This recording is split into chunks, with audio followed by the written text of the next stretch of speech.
Bonjour et bienvenue dans cette seconde review d'ouvrage et dans cette vidéo, je vais finalement vous parler d'autisme et médiation, bricoler une solution pour chacun d'Isabelle Horado et Jean-Michel Vives.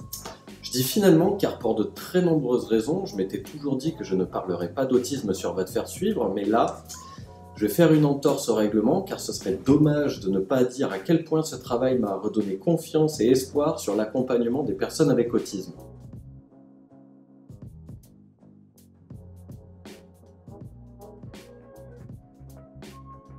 Travailler auprès de personnes autistes est un réel défi pour tous les cliniciens car cela nécessite de sans cesse se réinventer, sans cesse théoriser, sans cesse créer une pratique adaptée à la personne avec qui l'on se trouve dans l'ici et maintenant. Or, c'est pas toujours si simple. Au début, durant quelques années, on a souvent accès à cette créativité, mais mon expérience personnelle m'a montré qu'au bout d'un moment, ça devient plus difficile. Un ouvrage comme Autisme et médiation, bricoler une solution pour chacun est donc une bouffée de créativité et de points d'appui pour tout accompagnant qui souhaite bricoler une relation qui fasse progresser le sujet dans sa relation aux autres.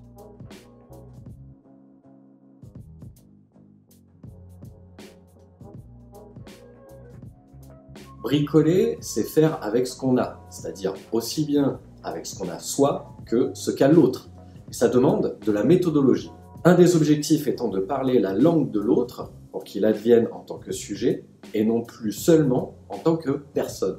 Pour ça, les auteurs commencent par différencier les objets transitionnels des objets autistiques et comment on peut en faire petit à petit des objets de médiation. J'ai adoré cette partie qui explique pas à pas comment l'objet de médiation fait passer de soi à l'autre dès lors qu'on prend la peine de s'intéresser véritablement et sans jugement à l'objet autistique. Les auteurs nous montrent comment on peut avoir affaire à une écoute constante du sujet et accessoirement des manifestations autistiques qui ne sont que des moyens d'expression. Le livre est aussi extrêmement pertinent car il nous permet de suivre les séances où chaque étape est détaillée.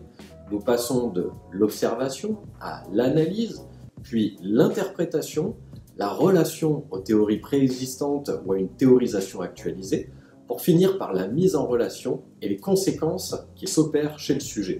Tout y passe dans le choix et les possibilités de langage ou de relation. Le regard, la voix, l'acte, la répétition, la reproduction, l'itération, les verbiages, le timbre de la voix, sa prosodie, etc., etc.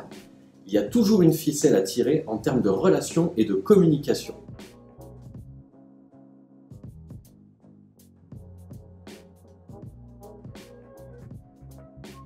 La pratique en groupe est également abordée et j'ai adoré ce chapitre car les auteurs proposent, avec une classe qui ferait rougir Georges Abitbol, comment on peut, je cite, « élever la bizarrerie à la dignité de style ». Et c'est tout autant passionnant qu'émouvant. Selon moi, et d'après ma propre expérience de la clinique de l'autisme, il n'est pas toujours simple de relancer la créativité du thérapeute, mais autisme et médiation, bricoler une solution pour chacun, parvient à relancer cette créativité et des points d'accroche bénéfiques aux professionnels. Il faut également remarquer que, quand bien même les auteurs sont d'orientation psychanalytique lacanienne, ils font sans cesse des ponts et appels aux autres pratiques et référentiels théoriques, soit pour montrer des objectifs complémentaires, soit pour assurer au lecteur que d'autres lectures cliniques et méthodologiques sont possibles. C'est selon moi un parti pris vraiment intelligent et nécessaire pour s'inscrire dans l'accompagnement contemporain des autismes.